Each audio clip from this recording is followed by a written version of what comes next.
David Vose tragically passed away last year. David was not only a dear friend, but also an amazing creator and contributor in quantitative risk management. And I thought it would be very fitting to celebrate everything David has done for the quantitative risk management globally by letting some of his close friends, colleagues, and people he inspired to say a few words. Good morning, everyone. My name is Timur Kupev, and I'm from Vose Software, the company that David Vose and I co-founded and worked on side by side for many years. First of all, I would like to thank Alex and the organizers of the Risk Awareness Week for including this session dedicated to David's legacy. And for me personally, it's both an honor and an emotional challenge to try to put in words the impact David had on me, on our company, and on the field of risk analysis as a whole. When we first thought about the session, my thoughts were, what would David think of this? And I could immediately picture a smile on his face because I think he would have been genuinely pleased to know that so many people, friends, colleagues, and students of his work will join this event in remembering him and reflecting on his contribution. And I've known David for almost 25 years, and that's a quarter of a century. And in that time, David really became more than a colleague. He was a mentor, a business partner, and a close friend. And we shared countless conversations, projects, travels, and successes, and even disagreements. And what I can say is that it has always been a pleasure to be around him. And let me take you back to the very beginning when I first met him. At that time, I was a student at the business school in Denmark, studying finance, and like many other students, I was eager to find an internship, something that would help me, apply the knowledge that I've been learning in the classroom. So one day, my professor of finance told me that there's a guest lecturer coming in, and someone you should definitely meet. And that guest lecturer was David Vose. And so I attended his talk, not knowing at that moment what change of what change is about to happen, and that of course changed my professional career. David came into the room, and right away you could feel something different about him. He wasn't just just an ordinary academic guest. He was a person with a spark, lots of energy. So he didn't just present material, he made you feel the subject. So, and then what he talked about was, of course, risk analysis. A topic at that time was new to me. And after the lecture, by the way, I liked the subject. And after the lecture, I approached him quite nervously, to be honest, and introduced myself.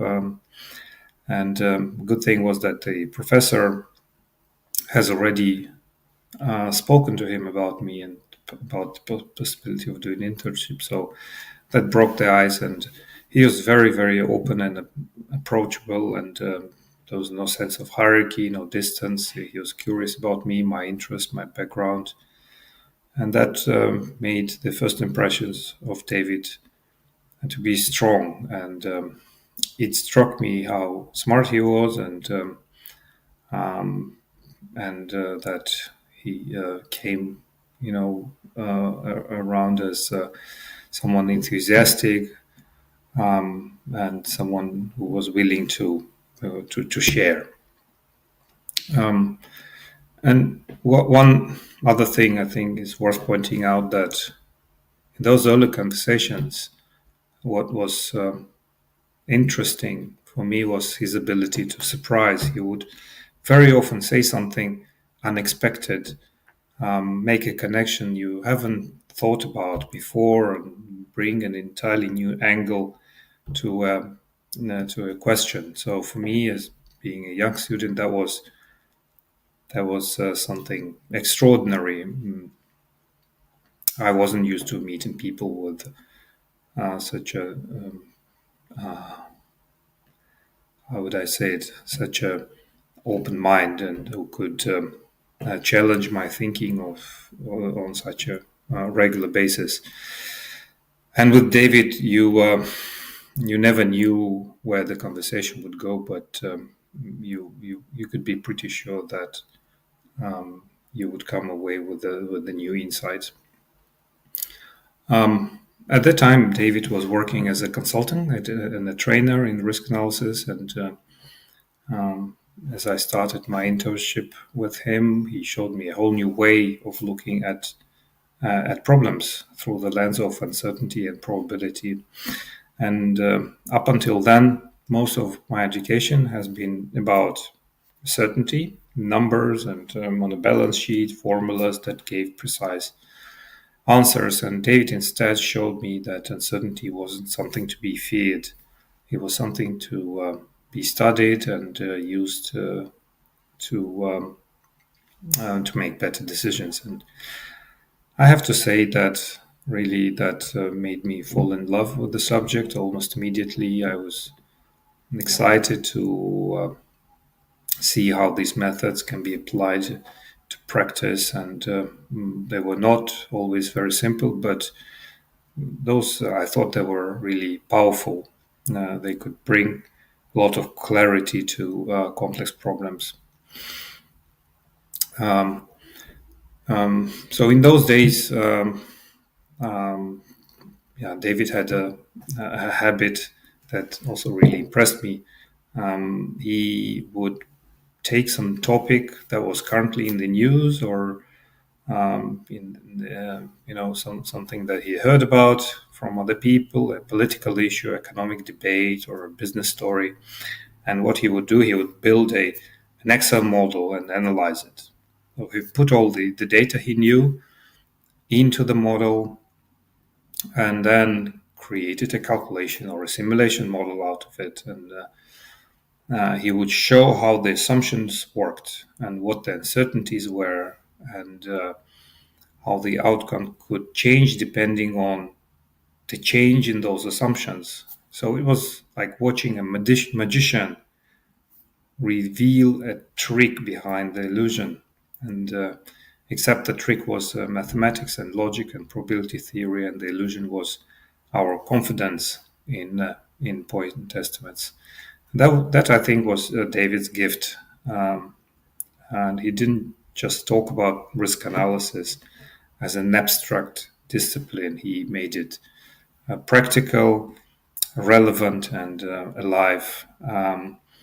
And Yeah, and that was certainly something that made a big effect on me.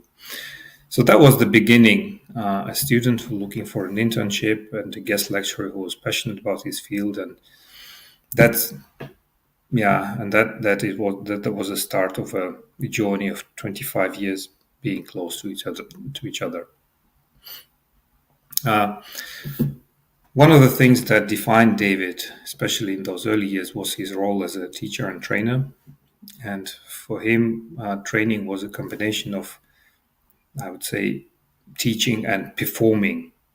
Right? His courses were not dry technical sessions where people sat quietly taking notes and doing exercises. They were full of energy, full of humor, full of engagement, and I would say that they were an experience rather than an education. And typically, the courses that he was doing those days were lasted for 2 weeks, with maybe 15 or so participants. And those participants were not just business school students. There were people from all kinds of industries and backgrounds, from microbiology to diamond mining to finance, etc. And he had this talent for taking a concept that seemed abstract, like a probability distribution, and bringing it to life in a way that everyone could understand. So I'll never forget how he would act out distributions. So imagine David in front of the audience next to the wall, and he presented himself as a probability distribution like that, a symmetrical one. And then he would shift to one side and hit the wall with his right hand or left hand, and then started to bend a little bit against the wall, and so the distribution becomes skewed. So, and he was saying the parameters are changing and distribution is shifting, becomes skewed, and then finally he pulled his hand against the wall, and he became a distribution which is looking more like an exponential one.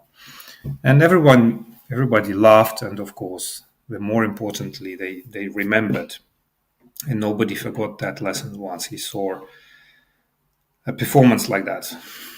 Right, so that was really key to his teaching. He understood that people won't just learn with their minds, but they learn with their emotions and their senses.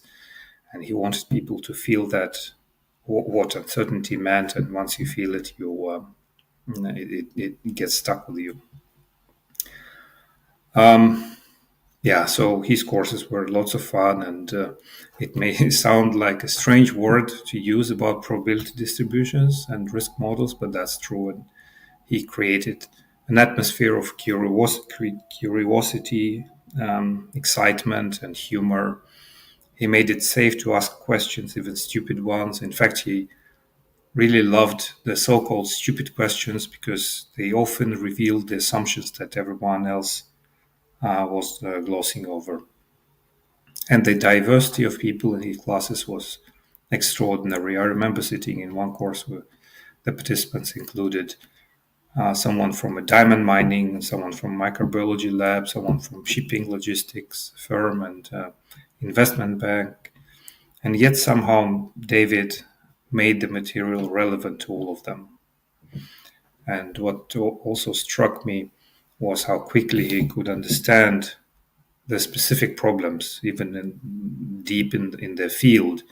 And for me, watching that was a bit like watching those videos where a kid is given their first puppy, excitement. That's how it felt in those classrooms. So participants came with the problems they've been struggling for months, and suddenly, in just a few minutes, David could point them towards the way forward, and their faces would be lit with excitement.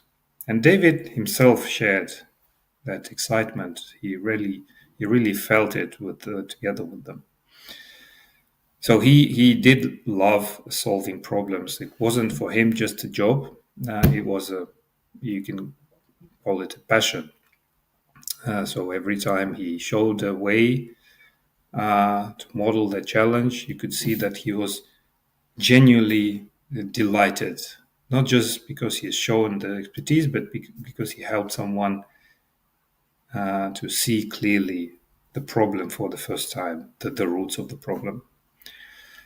And I think that was one of his greatest contributions. So he didn't build models for himself. He taught others how to like modeling, and he multiplied this by inspiring other people to adopt and to adopt the mindset of risk analysis, no matter what field they came from. So yeah, and I can tell you that from the number of people who later reached out to us and who joined our software user community or who stayed in touch over the years, David's influence was spread far and wide. So many of them would say, I took David's course like 10 years ago, and I changed the way I think about problems, and I still use those lessons today. And that is a real legacy that a few teachers can claim, I think. Another side of David was that he was determined to push boundaries. He wasn't satisfied with just the tools and the methods that already existed. He wanted to improve them. He wanted to invent the new ones. For example, many of you are familiar with the PER distribution, widely used in project management and planning to estimate durations of a task. But David saw the limitations of that distribution, and he introduced a new distribution which allowed for a bit more flexibility, that is modified PER distribution, which he included also in his book. So today, this modified PER distribution is widely recognized, and it all started from David's desire to make this discipline just a little bit better, and where many people would be, satisfied with running simulations. David would say, but can we find the exact formula for calculating this? And then he would be very happy to dive into the mathematics and try to figure it out.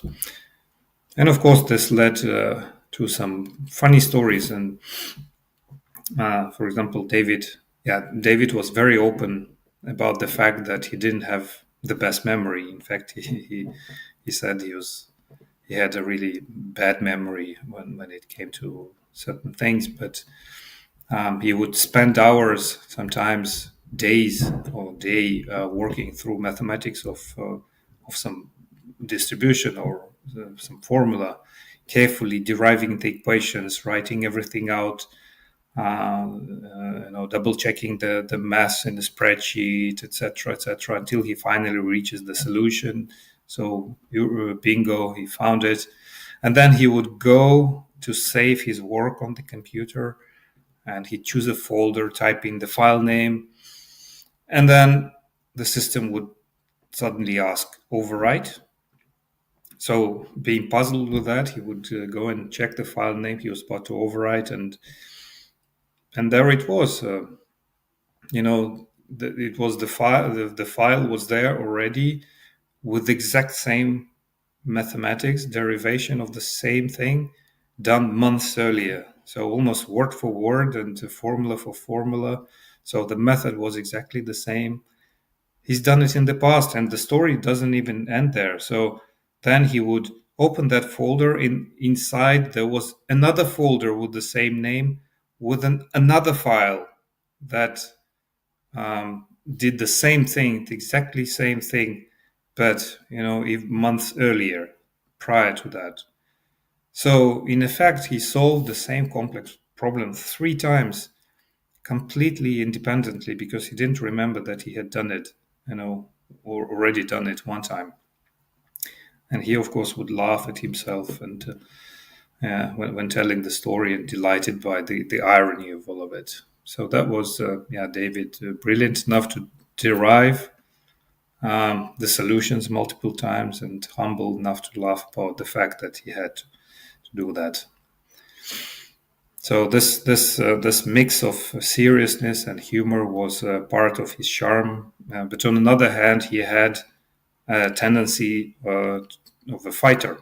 So he was working also as an expert witness, and he often went up against strong opposition, which was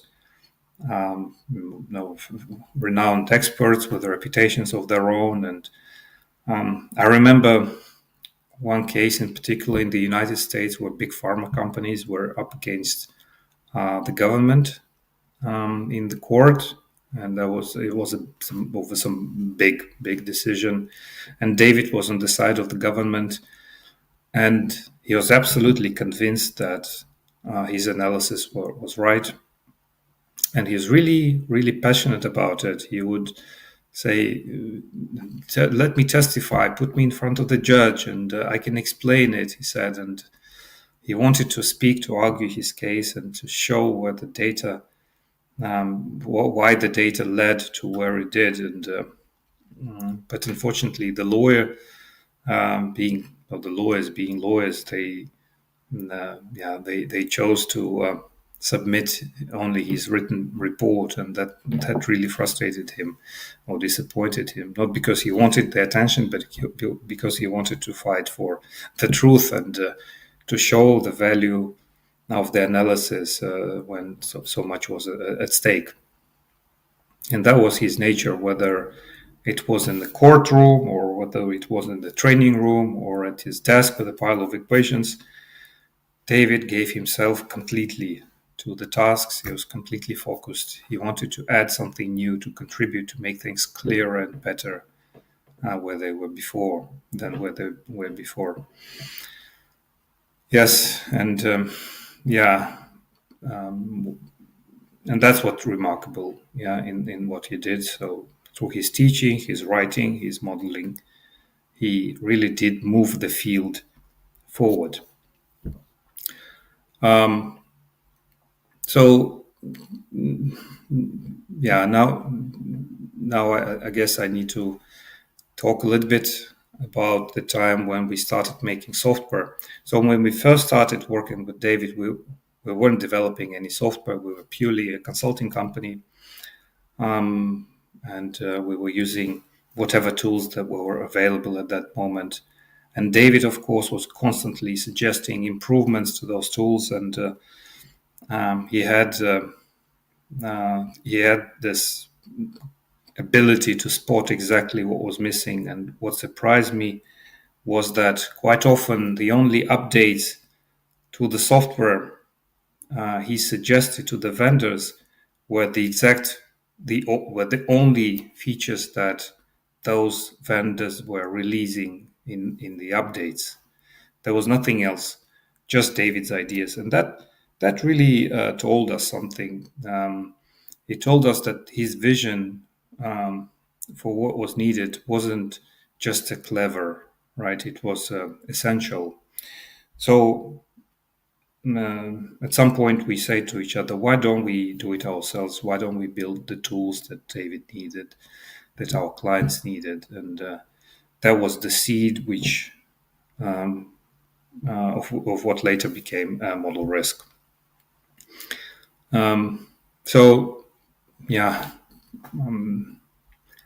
David's guiding principle was simple, right, but powerful. The software should be easy to do, or should make it easy to do hard things.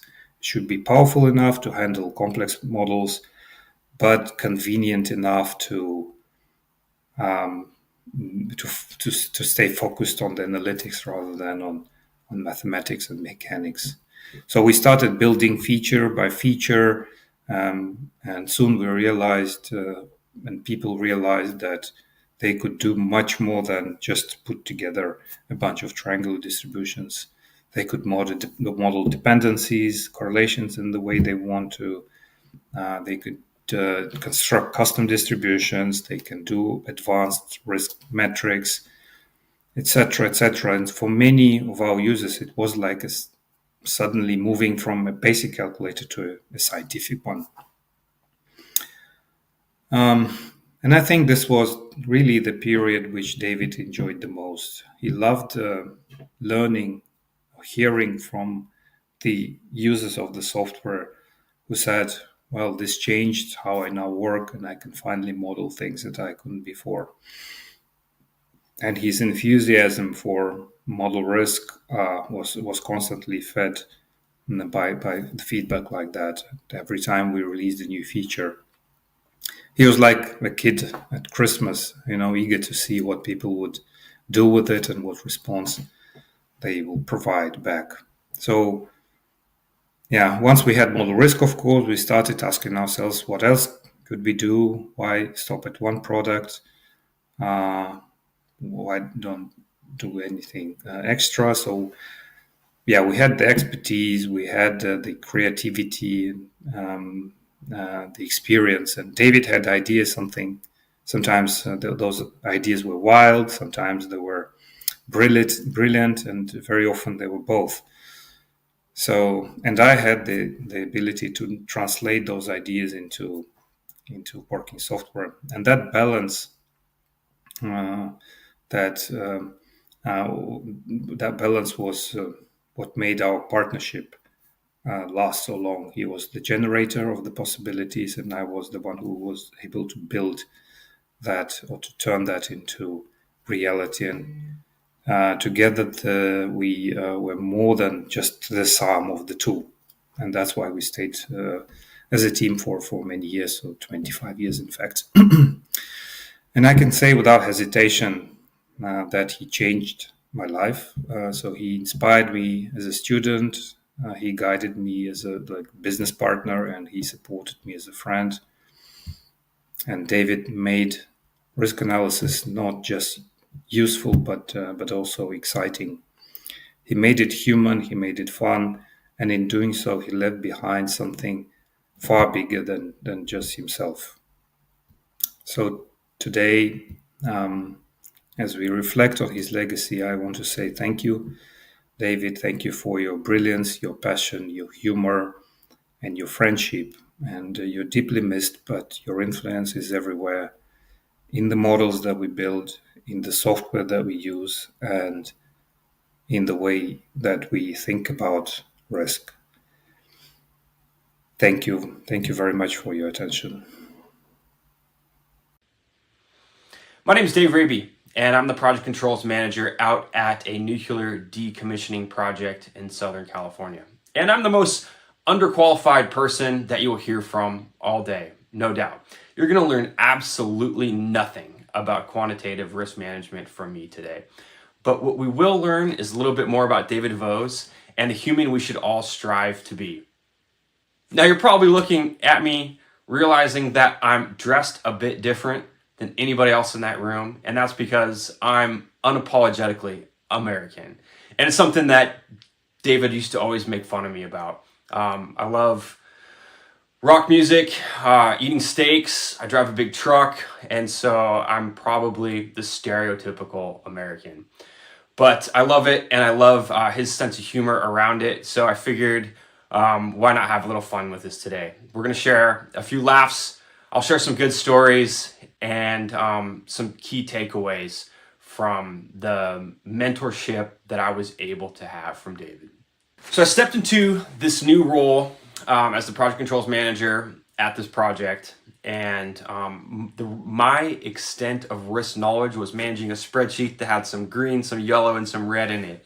But I was handed this piece of software, Pelican, and I had no idea what to do with it. So my go-to in figuring a piece of software is like, hey, give me the user manual, or maybe there's some YouTube tutorials, and I searched, couldn't find anything. So I shot him an email being like, hey, is there like a user manual? And he emailed back something like, no, but we can meet on it. And I'm like, awesome. When? He's like, tomorrow. And I'm like, great. Like, how long will you need? He's like, I only need like an hour. I'm like, okay, seems easy. It must be not that much to it.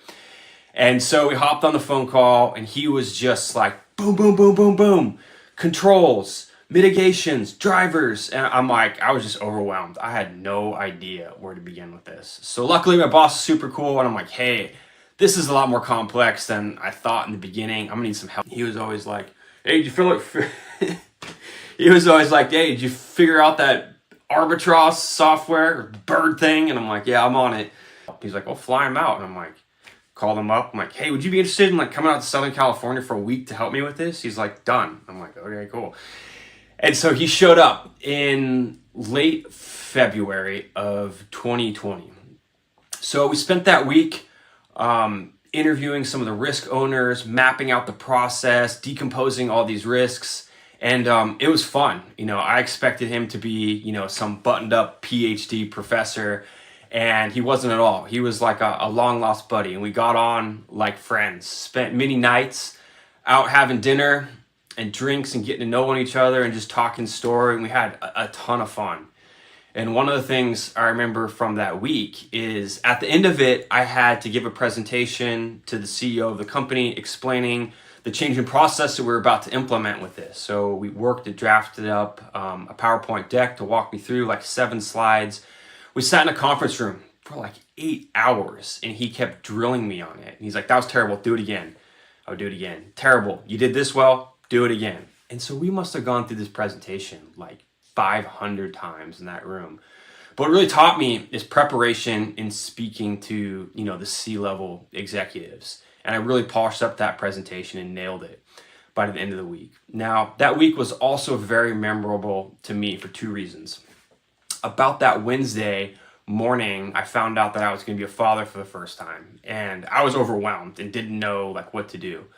And so David was actually the first person that I told, before my dad, before any of my buddies, and he was so excited for me. And I didn't really understand why at the time, right? First time being a dad. And, we were talking about kids, his kids, the experience he's had. And it was just so fun and comforting. He made being a dad sound like so much fun. I got so excited. The second piece was, it was like the week before the world shut down for COVID. And so towards the end of that week, we were scrambling to try to find him a flight in before they shut it all down. And we were talking about, some of his experience in the medical side of it and knowing what was going on and what I should be prepared for and how I should be thinking about things. And so that was really helpful in preparing me for what was going to happen and happen to the project for the months and years after that. But it was a very successful implementation, and he really at that moment became a true mentor for me in my career. So after that meeting, we got the basics installed, the process was rolling, and we check in every couple weeks. And I was always surprised. The guy seemed so busy and having so many things going on. I was always surprised when I asked him hey, would you have an hour for me to meet? Here's the question I have, or here's the thing I'm struggling with. And he'd always say yes. And he'd always make time for me. And I was always really surprised by it. I'm this guy's dealing with major corporations and super smart people in the industry. He's written books and all this other stuff, but he always made time for me. And I loved it personally because not only could he help me solve whatever business problem I had at the time, he was a fantastic sounding board and a mentor to being a father. And it was just amazing to me. It was some guy that had so much wisdom. He had just so many amazing stories, and we spent so much time talking about his family. And I was always taken aback by it. And it feels kind of odd now. I know so much about his family. And I know so much about the other people at Vose, Timur, Tamara. It's odd to me just because we've had a couple business interactions, and providing updates to Pelican. But I know quite a bit about their story. And it was always interesting to me how much he cared about his employees and just how much he loved his family, and just the stories talking about, snuggling and wrestling with his kids. And he just got so much joy out of it. And I'm just this guy runs this major business and doing all this consulting work. And one thing we talked about quite frequently was money. And to me, I'm very driven in business. And to me, the bank account number always held so much value, but to him it didn't. And it sort of rubbed off on me. He was so excited. He didn't care about fancy watches. He tried to give me his Rolex one time, and cars, and just wasn't into that. It just wasn't important to him. And it was so interesting to me to see a guy at that stature and that level, just the value he placed on money. It really made me rethink that. And so it was just awesome to see his passion kind of outside the profession for life, his family, his employees, and how much he really cared. And so we wanted to take the risk system to really that next level. And so I shot an email one time and I'm hey, would you be available to come out for a second week and, spend a week with me kind of working through some of these problems I had? He's yeah, no problem. He's when are you thinking? I'm this is the date. And he's all right, done. So a couple of weeks went by, there was no other communication. And I always figured he would send me and put me in contact with his secretary, whoever handles this travel. And the day came, and so I was like unsure if he was going to even show up. I was like kind of laughing about it. And then we're supposed to meet at 9 o'clock. 9 o'clock, I get a phone call. He's like, hey, I'm outside. And I'm like, great. And so I was more excited just to spend time with him than I was like actually solving the business problem. Don't tell my boss that. But we had quite a bit of fun that week, just chopping it up, working through the problems, solving it, pushing things forward, and then spending time out. He asked me to come play pool with him one night, grab a couple beers, and so I set my plans aside and said, yeah, for sure, I'm going to make time just to hear more stories. I love the stories. He lived such a ventured life and had just so much wisdom to gain. And so I played a little bit of pool.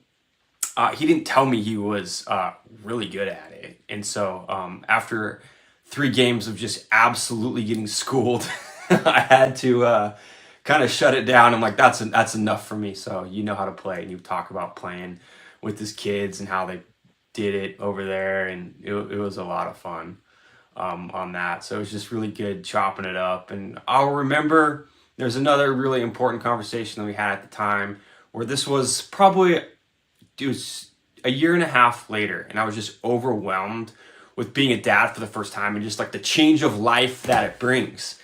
And I'm like, man, I think, I should probably wait a bit for this to like cool down before we have like the next kid.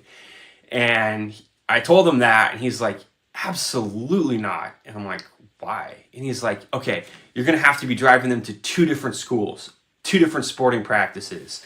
It's all this extra work. And I'm like, okay, you're right. I should probably get started now. So we actually did end up having the kid about 9.5 months later on that. Now, the second important conversation of that trip surrounded his relationship with Archer. So this was at the beginning. And we had a conversation, and he laid out what his plan was for Vose and the team there.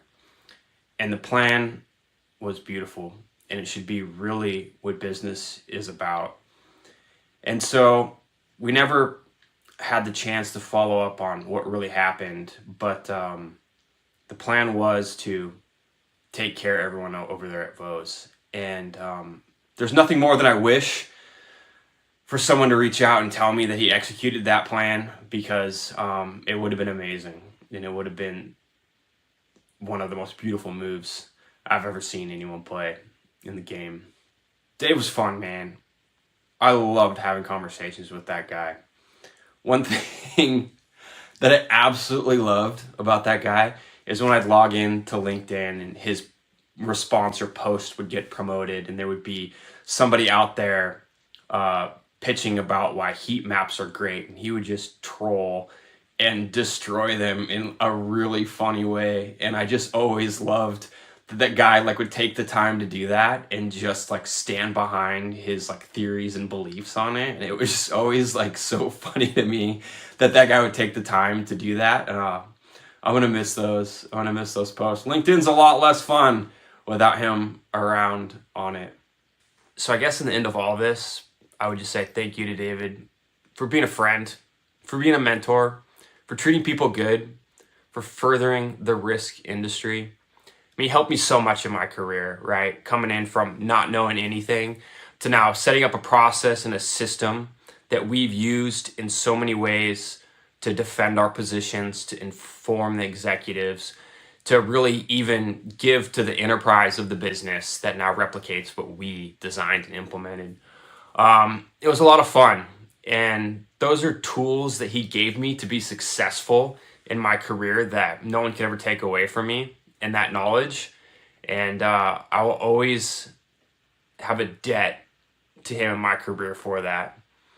And so kind of closing at the end of all of this is that David really cared. He really cared about people. He loved his family. He loved giving that knowledge he had to other people to further the profession.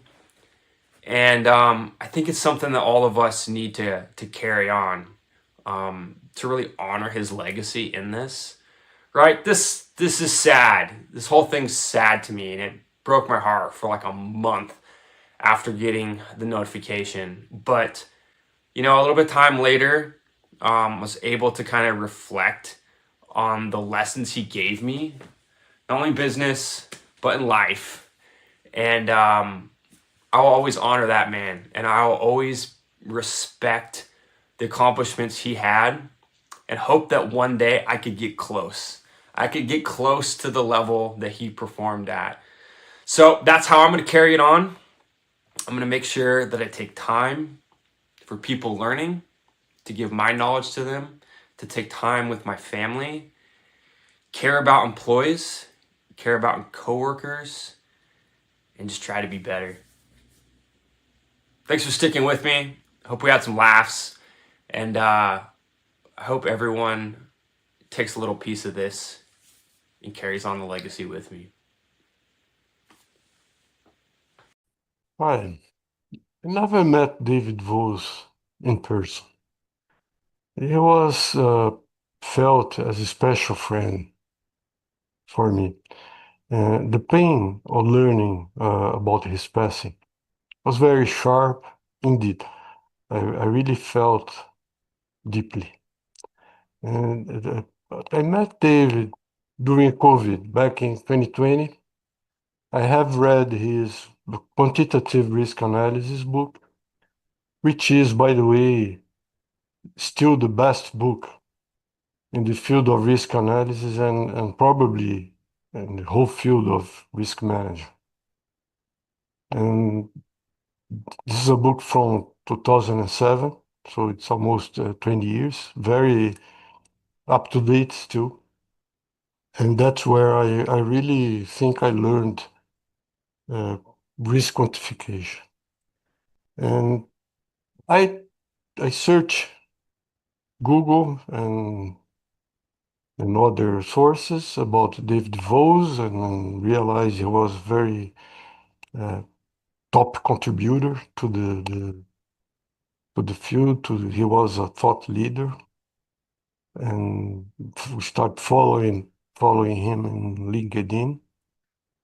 And I realized that he had created this company, Vose Software, that had an amazing product called Model Risk, which I became very passionate about and compared model risk with other products and then the perception that I had something very good to use was very uh, consistent all the time. And I thought, well, I could produce this product in Brazil. So I tried to get in touch with this famous guy, David Vose, and that was remarkably easy.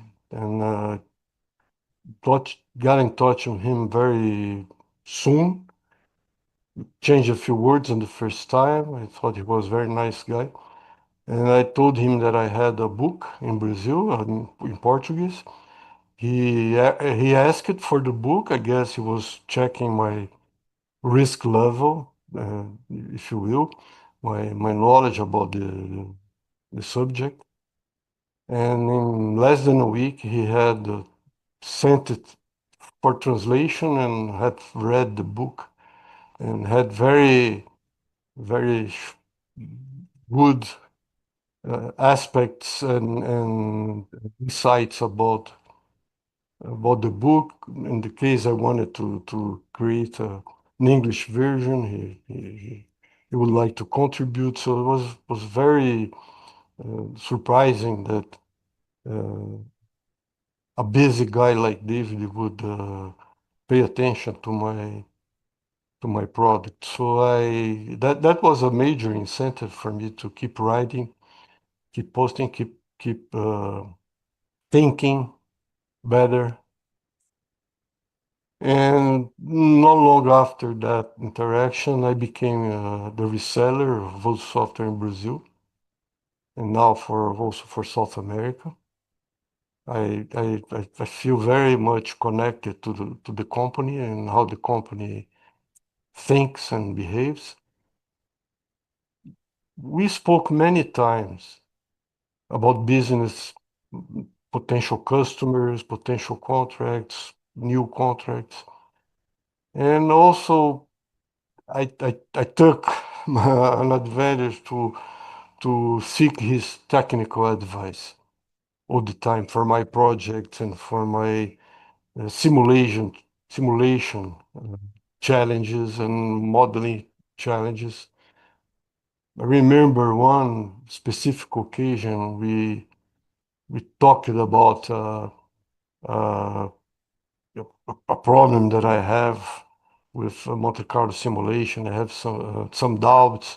He spent like 2 hours talking with me, going through the model and explaining how he would do that and what was his logic. So I guess that is $1 million conversation right there. I learned more there than in 1,000 conventional risk management courses. It was very, very useful time for me. David had a peculiar sense of humor, Monty Python type of British uh, typical humor, and he didn't realize that he could make something very fun, a lot of fun, and also you would learn a lot in that way from him. He was a very talented math and statistics person. And I will never reach that level. He was in another game as far as technical expertise. I am a business guy more than a risk management technical person. So I really had his brain helping me, and even during his term Archer for about 2 years, he was always available for conversations and doubts and technical insights. He was immensely helpful for my career. So I think you leave a legacy when someone like me keeps you in the brain. So every time I have a tough assessment or a difficult situation, I I try to think how would David think through this problem? How would he use his logic in statistics and risk management to solve that situation? So I guess that's his legacy. He's in many other thousands, millions of people that learn from him and from his writings and his very outgoing way of doing things. And I miss him very much. I was deeply sad when I heard about the bad news that he had passed away in such an early age. He was 10 years younger than me. He is 10 years younger than me. And I miss him very much. Hello, my name is Matt Crawley. I came to know David Vose later in his life, 3 years before he passed. We first met during a contract negotiation. David was representing the sum of his entire life's work in the form of Vose software, versus me representing my employer, Archer. Maybe not the typical way one starts a friendship, but it was our way. He was strong-headed from the start. I found this to be generally true of him in business. He often started with an opinion and pushed it until he heard a better idea. David never held his tongue when he disagreed. Some perceived him as combative and only saw him as an obstacle. But where others found him implacable, I found him open to reason and flexible. He was quick to admit when he was wrong when shown why. One might say he sought out truth and gave no credence to what he thought was bullshit. The thing about negotiating with someone is you quickly run up against their underlying values. I discovered several things about David through this process, and they were validated time and again over the next couple of years. To start, He cared deeply about the business he created. Specifically, he cared about the people who were a part of it. He was proud of his team and what they had built. I recall a number of times when he would tell me about people on his team who were incredibly smart or had such great perspectives on problems. He always wanted them taken care of in all situations, no matter what happened. In fact, a fundamental trait of David was that he had a strong sense of what was right and fair. He wanted what he deserved, but not more. In nearly all contract negotiations I've been a part of, one side or both is asking for more than what they would really accept. And it goes back and forth this way until all items are resolved. David, however, would routinely perceive both sides and bring things to a point of agreement quickly. He always made sure that the other side got something great while making sure to secure a win for his team. And if he felt things were not fair, he'd say exactly that and push back to get a better outcome. While David was many things, he was not a salesperson. Early in our partnership, he would often be invited to present to clients in sales meetings.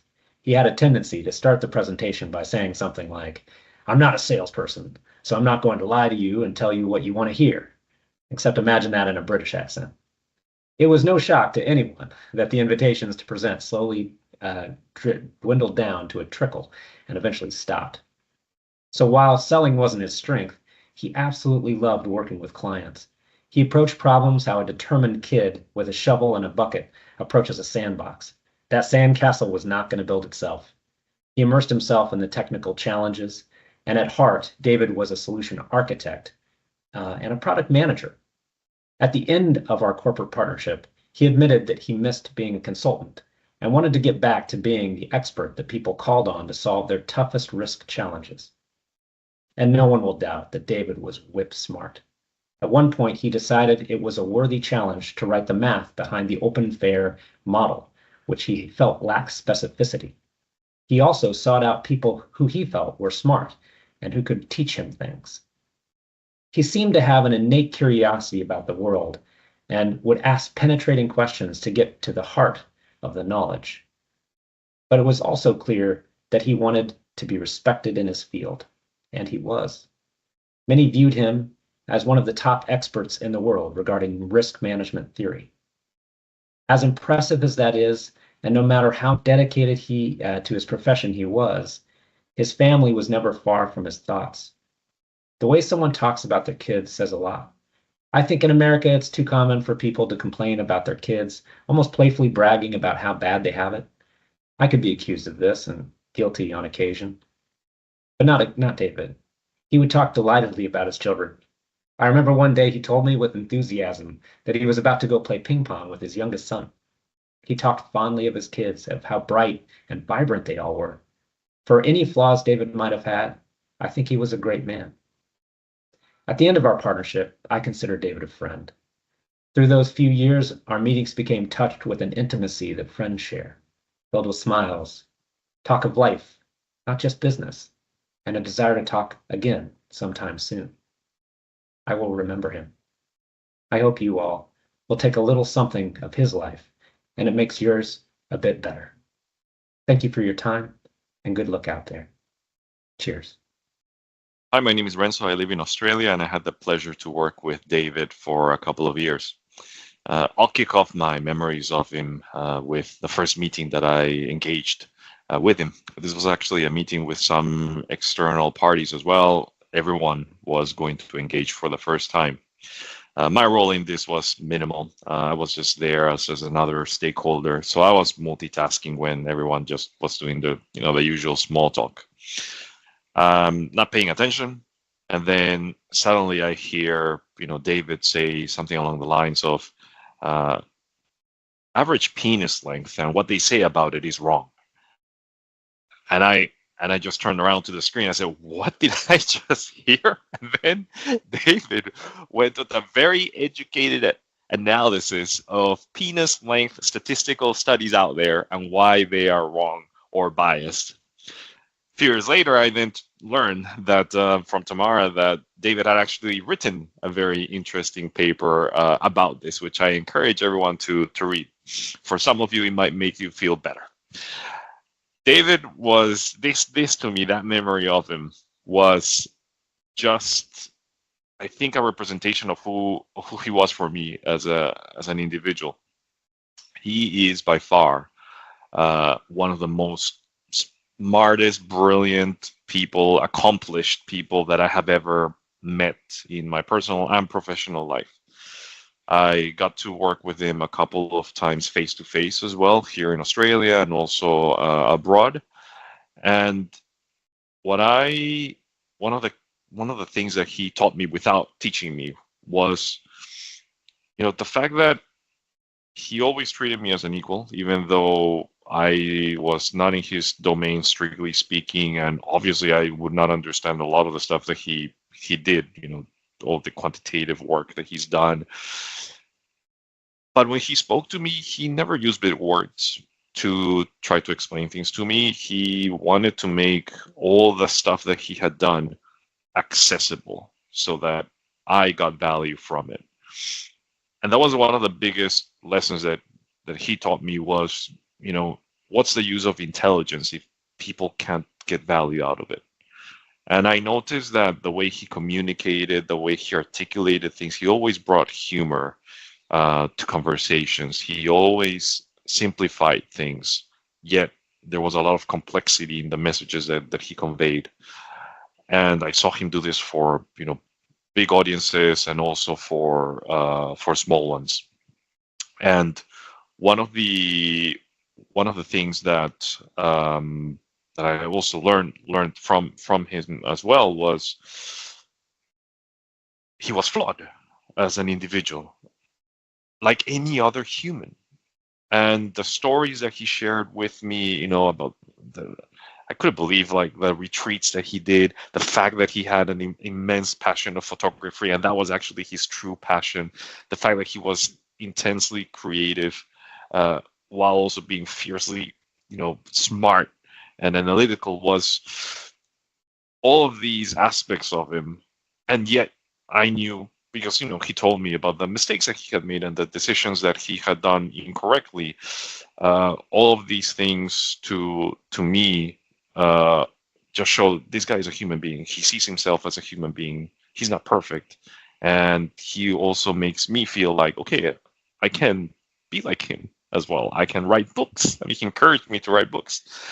So overall, I just found him as every single memory that I have of him, every single engagement that I had with him, he always taught me something, through his humbleness, through the way he articulated things, through the way he made me feel like, hey, I'm not any different from you.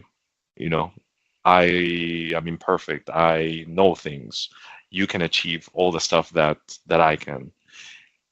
I take that away with me, and now in at work, in my personal life, I take away a lot of those lessons, and I apply it as well into how I engage with others, how I explain things. And in just a couple of years and those engagements that I have, times that I met him, I learned so much. And to this day, and for the foreseeable future, for my whole life, he has had a very immense impact in me and how I treat others, and also how I approach professional life. I get to say that I was very lucky that I got to know him and work with him and had conversations about work and not about work, and it was quite impactful for me. So David, rest in peace, and thank you so much. David was a great friend, but more importantly, he was a great force changing the risk profession towards much more quantitative, decision-based risk analysis.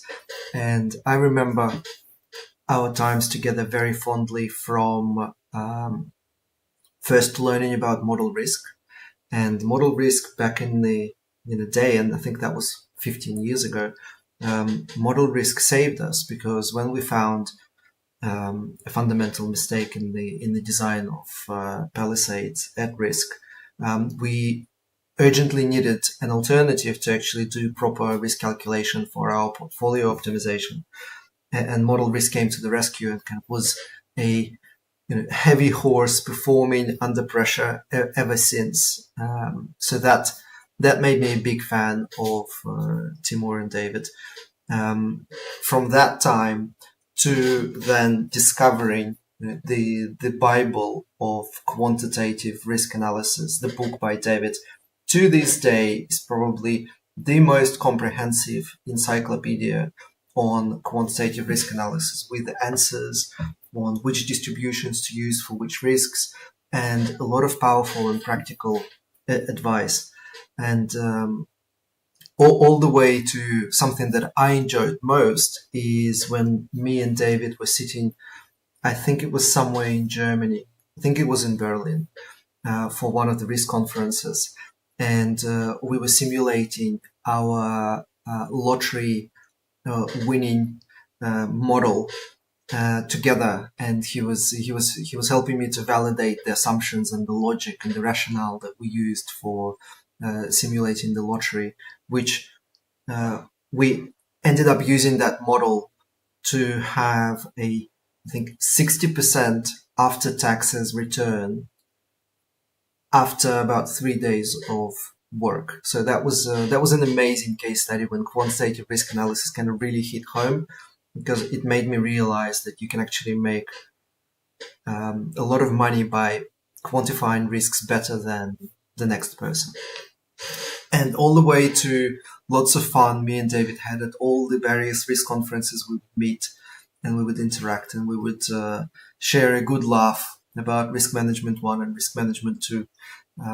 So I'm very sad to lose David so early, because he was an amazing gentleman, an amazing risk professional, and a true innovator and an influencer for us as a risk community. And I hope his legacy stays with each of you individually by reading his book, his various articles on the benefits of quantifying risks, or through using the software that he and Timur created ages ago. Thank you, and thank you, David.